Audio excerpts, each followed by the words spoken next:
नमस्कार भक्तों, आप सभी का स्वागत है आपके अपने चैनल महकावती नगरी में। पुरुषोत्तम मास महात्म्य कथा अध्याय 8। नैमिषारण्य में बैठे सूत जी ने ऋषियों से प्रश्न किया कि जब भगवान विष्णु अधिक मास को लेकर वैकुंठ लौट गए तब आगे क्या हुआ। इस प्रश्न पर सूत जी ने पुरुषोत्तम मास महात्म्य के 8वें अध्याय की कथा सुनाई। सूत जी बोले, हे मुनियों, यही प्रश्न नारद जी ने भी भगवान नारायण से किया था। तब भगवान नारायण ने उत्तर दिया, हे नारद, विष्णु अधिक मास को अपने साथ वैकुंठ ले गए और वहां उसे अपने समीप स्थान दिया। तब वह अधिक मास जो पहले अपमानित था 12 महीनों में श्रेष्ठ बन गया और पुरुषोत्तम मास के रूप में प्रतिष्ठित होकर सम्मानित होने लगा। उसके बाद भगवान विष्णु ने पांडवों की ओर देखकर उसे कहा, हे युधिष्ठिर, ऐसा प्रतीत होता है कि वनवास के समय आप लोगों ने पुरुषोत्तम मास का आदर नहीं किया। इसी कारण आप इतने दुख को भोग रहे हो। भय, शोक और विपत्तियों में फंसे रहने के कारण आपने इस पवित्र मास का महत्व नहीं समझा। भगवान ने आगे समझाया, मनुष्य को अपने भाग्य पर विश्वास रखना चाहिए, क्योंकि सुख दुख लाभ हानि सब उसी के अनुसार प्राप्त होता है।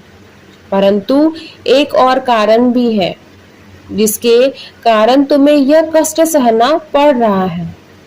अब मैं वह पुरातन कथा सुनाता हूँ। इसके बाद भगवान श्री कृष्ण द्रौपदी के पूर्व जन्म की कथा सुनाते हैं। उन्होंने कहा, पूर्व जन्म में द्रौपदी एक महात्मा मेधावी ऋषि की अत्यंत सुंदर और गुणवान पुत्री थी।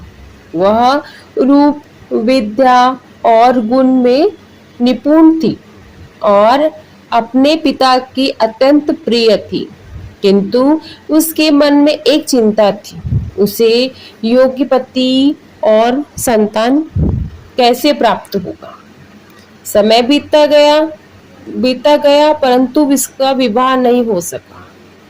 वह अपनी सखियों को पति और परिवार का सुख भोगते देख स्वयं ही उस सुख की कामना करने लगी। वह चिंतित रहने लगी कि कौन सा उपाय, कौन सी उपासना या कौन सा पुण्य कार्य हो जिससे उसे यह सुख दिला सके। उधर उनके पिता मेधावी ऋषि भी उनके योग्य वर की खोज में देशांतर भटकते रहे, परंतु उन्हें कोई योग्य वर नहीं मिल पा रहा था। इसी कारण वे अत्यंत चिंतित और निराशा में हो गए। उसी चिंता और भाग्य के प्रबल प्रभाव से वे गंभीर रोग से ग्रसित हो गए और अंततः उनका देहांत हो गया। मृत्यु के समय उन्होंने भगवान श्री कृष्ण का स्मरण किया और उनसे भगवान के दूत उन्हें अपने साथ दिव्य लोक ले गए।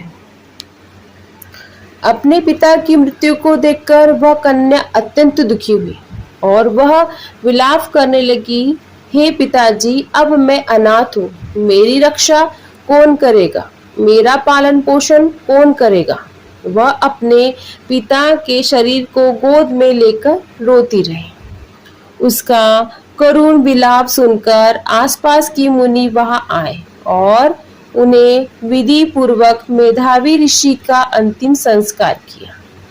फिर वे कन्या को समझाकर अपने आश्रम लौट गए।